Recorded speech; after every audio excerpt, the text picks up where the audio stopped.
Redditors who grew up with strict parents, what was the craziest rule or punishment you had to deal with?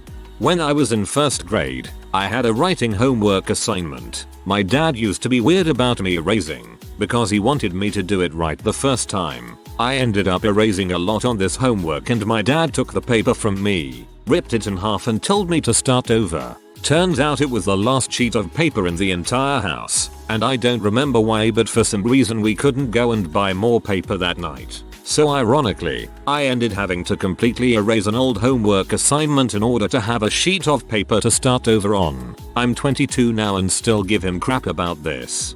As one should. The word disgusting was banned and could have been considered just as bad as saying frick. We weren't allowed to close doors unless we were in the bathroom. We weren't allowed to watch Cartoon Network because it was garbage. They actually put a parental lock on Cartoon Network. The worst punishment was one time they decided that we were such bad kids, my sister was like 14, I was 12ish, that they took everything we owned and bagged it up into garbage bags and made us carry them out to a burn pile, and they burnt everything we owned. All of my childhood memorabilia, pictures, clothes, diaries, everything. Burnt it all. Fricked up. When it was done burning the next day or so later, my sister and I looked through the ashes and all that was left were 2 silver rings of hers that we cleaned off and kept. Crazy crap.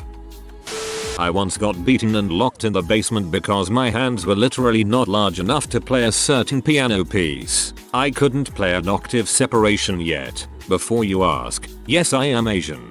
French guy here. I did violin. My brother piano. Although we enjoyed it at first, our love for music died out when passion was met with fear. I was not allowed to use public restrooms. I ruined our Disney trip because of how many times we had to go back to the hotel not on site when I was 6. And I quite honestly had accidents when I was far too old to do so because my parents had my teachers reporting bathroom use to them too. There was no place I could safely use the restroom other than home without getting into trouble. Finally I got to use public restrooms without punishment when I freaking went to college. No, I'm not kidding. But I got pretty good at hiding restroom use in high school because the high school refused to report it to my parents. Why did none of these teachers spot the abuse? How? My parents once grounded me for 2 years for getting a B on my report card. Took everything out of my room besides the bed, and I wasn't allowed to do anything with friends. A year and a half into it I asked if I could be ungrounded, and at that point they had actually forgotten what they grounded me for, but refused because I must have done something bad if they grounded me. Also, they refused to let me stay up past 8 PM, even in high school. When you're being punished without reason, it's not punishment anymore. When I was in preschool, 1993, there was a girl who wasn't allowed to play outside because she'd get her dress dirty. Thankfully the staff always had a change of play clothes for her because F that. I brought play clothes to my cousin's graduation party. I said hi to all the adults and chatted for a while, then put my shorts and t-shirt on to defend my badminton title. I am 33. When I was a kid, I had dysgraphia, but my parents didn't know that, so I used to take time to do my homework. My mom would threaten to throw my homework out the window if I wasn't done by a certain time. I lived in an apartment block and this window was into a service shaft.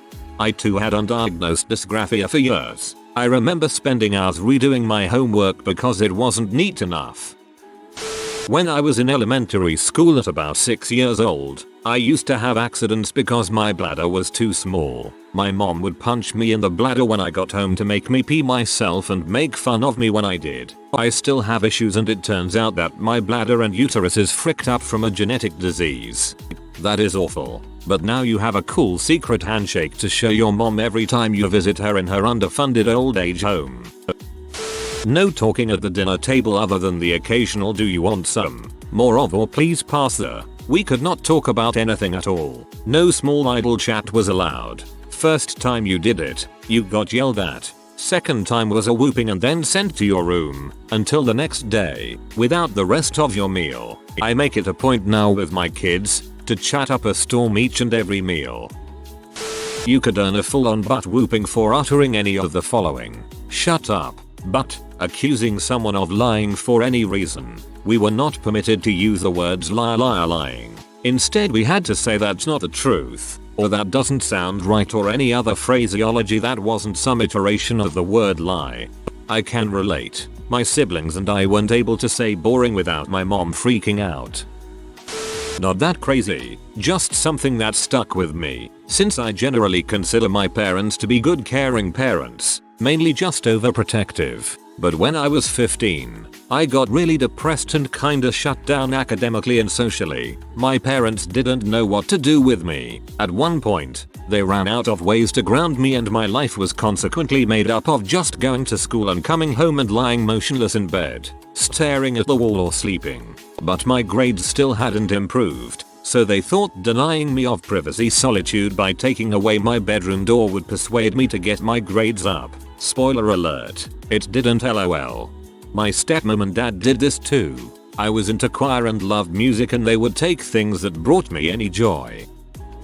As the eldest son of a Southern Baptist preacher, I was held to some high standards, being seen and not heard, and that my every action was a reflection of my father as a leader to his congregation. I found music to be a great outlet, but of course any non-Christian music was not allowed and immediately destroyed upon discovery. Spare the rod, spoil the child was a mantra ingrained in my daily life. Once I was into my teens, and spankings with stretched out coat hangers was no longer enough to be considered punishment due to the lack of tears, my father moved on to shaving my head. Nothing like the constant reminder of how unworthy one is once their physical source of personal identity is forcibly removed. Frick, this thread sucks. Oh, one I can answer. My mother is an honest to God narcissist. I graduated from high school early at 16 and didn't go to college immediately, so I worked a part-time job while all my friends went to school. Anyways, when all my friends graduated high school, we celebrated by going to the movies. My friend's mom dropped us off and another friend's father was going to be picking us up. My mom was very upset at me going to the movies anyways, since it wasn't going to be over until after 9 PM, by bedtime at the time. Anyways, finally she lets me go on the condition that friend's dad gets me home by 10 PM. My friend's father ran into late night construction on the way home with me and several other friends in the van, and the closer it got to 10 PM the more I started freaking out, telling everyone I was going to be in huge trouble if I didn't get home like right now. My friend's father assured me he would speak to my mom and all would be fine. I was the first BB dropped off because I was panicking so severely. The moment the van pulls into the driveway, my mom comes barreling out of the house telling me she was going to kick my butt for being late and keeping her up. My friend's dad tries to calm her down and separate her from hitting me. That is when she realizes I'm chewing gum. Now my mother hated gum. Said the only reason you would ever chew gum was to hide something. So naturally she makes the assumption that I was late chewing gum because I was busy sucking my friend's dad's dong. Yup, that was the only explanation in her mind. She grounded me for 12 weeks. An entire summer. I wasn't allowed to have a phone, cell phone, TV or books the entire summer. Every morning my mom would take the cable box, home phone handset, and keyboard to make sure I couldn't do anything. Needless to say, my friends never invited me anywhere again in fear that my mom would call the cops and accuse me of sucking their dad's dong. She also used to report my car stolen if I didn't call her back when I was in college. Please tell me you two no longer see each other or speak. I refused to greet my sister's new boyfriend with more than a sup, so later that night my mom Hulk smashed my laptop, double fist style. I dealt with a narcissistic, abusive mother. Most of my punishments weren't huge because I was a really good kid, but on my 18th birthday, because I asked for gas money the day before, the first time ever, she took mine and her car keys with her to work, and took the shed key, no garage, so I couldn't even ride my bike, and left a note on the kitchen table saying happy 18th. Now you're an adult, so get out of my house. I spent my birthday alone, trapped, and miserable. All over $10. Edit. Crap, okay, never thought I'd be this person. Actually editing my own post, but thank you all for your kind responses. I'm trying my best to answer as many people as possible. It really warms my heart how many people are reaching out. Thank you all again. A few points. Yes, she is the pinnacle of our race, said the narcissists. I have since moved out after being kicked out on and off for about a year. I am going on 23 this year and left at 19. I have no contact with her and never want to ever again. Yes, she is a C. Yes, she had the right to take the car and it was not GTA, as the car was registered and titled in her name. Something she did on purpose to be able to take the car whenever she wanted. And to everyone commenting, yeah, I got kicked out on my 18th birthday too. I'm sorry if I don't get to you personally, but I am so sorry and I hope you're all in better places. My mother went crazy and left the house in tears on my 18th birthday because I wanted to go out with my friends. She didn't come home till after 2 AM.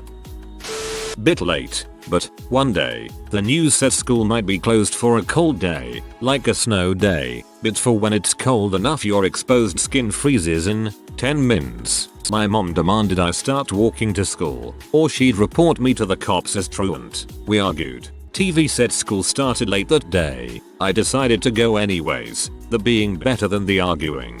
She then decided I was to stay home for her to call the cops. I shoved past her, which she yelled at me was assault, and then locked me out of the house. Halfway to school, I was told the school was closed. I had to call my dad to be let in the house again. That day I promised myself I'd leave home as soon as possible. I've stayed halfway across the country from my mom ever since.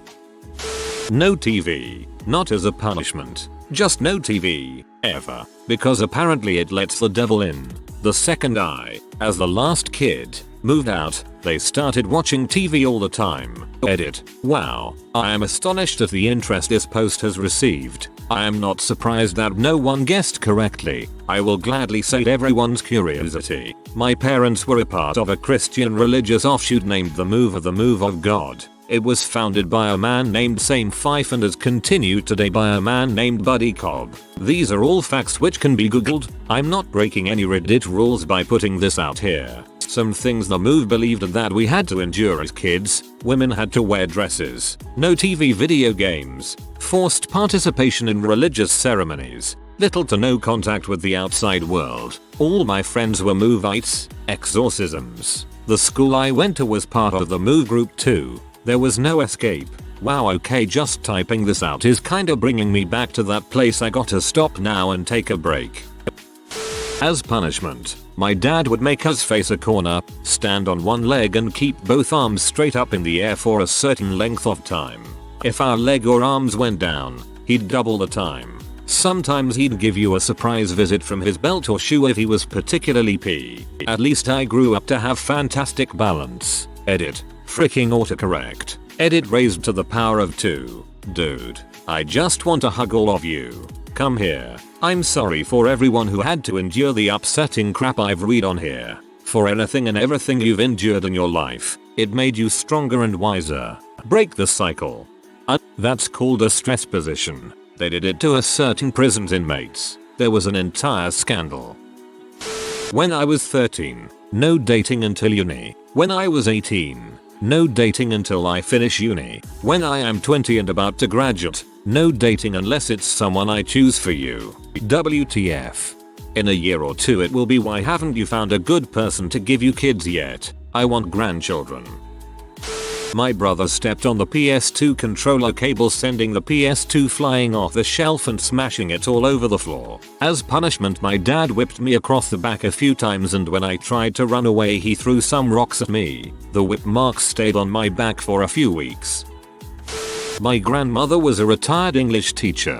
One day, I called my brother stupid. I was 4 or so. She filled me in on her rule that if I couldn't spell stupid but I called someone stupid, then it was really me that was stupid. Thus, I should never call someone a name that I couldn't spell. So in my 4-year-old head, rather than avoid name calling, realized that I did know how to spell dumb, so that word must be permitted. I spent the rest of the day overusing the word dumb and she wasn't quite sure what to do at that point. Mum gave me a black eye one night when I came home from a friend's birthday party at a skate rink. She made me tell people that I fell down and got hit in the eye by one of the wheels on a skate. I was 12. It was because I forgot to put away the dishes before I left. She also regularly broke remote controls, throwing them at me, would slam my doors open so hard the doorknobs would smash through the drywall, stole the allowance my granddad gave me. No matter where I hid it, and recently ripped a pair of my headphones out of my ears while I was using them and broke them by repeatedly whipping me in the face with them, then followed it up by punching me a few times in the face. The last instance was about 4-5 months ago. I moved out and she regularly contacts me demanding money. I really hope you aren't giving her money. We weren't allowed to have food upstairs, but I had food wrappers in my trash can, so they searched my whole room, ripping clothes off hangers, throwing stuff out of drawers, etc. And for 3 months I wasn't allowed in my room for anything unless accompanied by one of them. I slept on the couch. My mom accused me of sleeping with my stepfather and grounded me for months at a time because I wouldn't confess to something I didn't do. I have a little book worth of stories of the abuse I survived through, but one time Dr. Phil's show told my mother that having a bed was a luxury for kids, so she immediately took mine away. I slept on a cold wood floor until I escaped that heck hole and cut off all contact. My dorm in college was the first real bed I'd slept in for 10 years. I didn't own a bed when I moved into my first apartment after college, so I was back on the wood floor. I'd moved in with the clothes on my back, my cat and her stuff, and my laptop, which I used to make money by transcribing at night while I worked for 12 hours a week at a deli. It was the only place that would hire me since I didn't have access to my own car. I cried myself to sleep every night on that wood floor. It was a reminder of how much I'd failed, leaving myself back in that position. My roommate must have heard me crying one night and figured it was back pain, because they lent me an air mattress to sleep on. It was like I'd moved into a 4-star hotel. Eventually I saved up a spare $50 and bought a bed off Craigslist. Sketchy, but I hadn't owned my own bed in 16 years before that. I still have the bed and refuse to part with it because I don't want to end up on the floor again. I have many chronic back problems that I don't think will ever be fixed due to being forced to sleep on a floor starting at age 7. I take pain meds when I can and do yoga, but it does not help. Sometimes when I can't sleep in my normal bed, I find myself still defaulting to the floor. When I wake up I cry because I'm worried I'll always be like this. Parents have no idea how much they can frick up their kids. Frick Dr. Phil. Well, this one time I didn't want to finish drinking my milk, so my dad threw the cup across the room, shattering it and getting milk everywhere, while he proceeded to flip my chair over while I was still in it. Then he crouched over my body saying, "You wanna frick with me a bunch," and stormed out telling me to clean up the mess. And just lots more stuff like that. Bro. Once said whatever to my dad in a Bubba Gump's restaurant on vacation in Hawaii. He proceeded to scream at me and yelled at me to get out of the restaurant. I just sat there, mortified, and he left instead. I got grounded from an end of year party. I was 11. For getting a B on a paper, even though I still got all A's. I was devastated. It was thrown by my best friend and I was never allowed to do anything, and I had been looking forward to it all year. I had the perfect dress to wear because my aunt's, via marriage, mother had taken me shopping and bought this cool dress that made me feel like Molly freaking Ringwald. I was never allowed to wear it before and it had been in my closet since September. I was seriously having a Cinderella moment. Although I honestly related more to Jane Eyre because I was adopted and a bookworm. The day of party I'm bawling. I'm a good kid. I try to be perfect every waking moment. Now I'm grounded from my best friend's party. The mom of my best friend knows how tough it is at home. I'm screamed at, belittled, hit all the time. This party was a freaking beacon.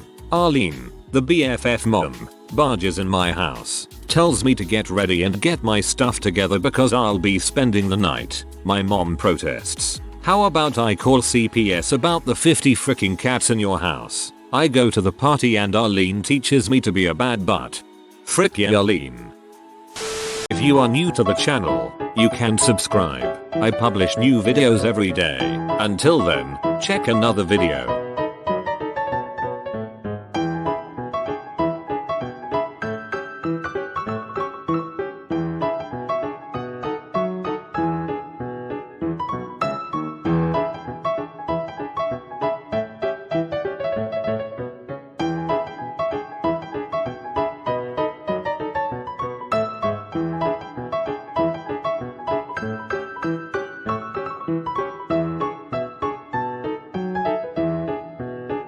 Bye for now.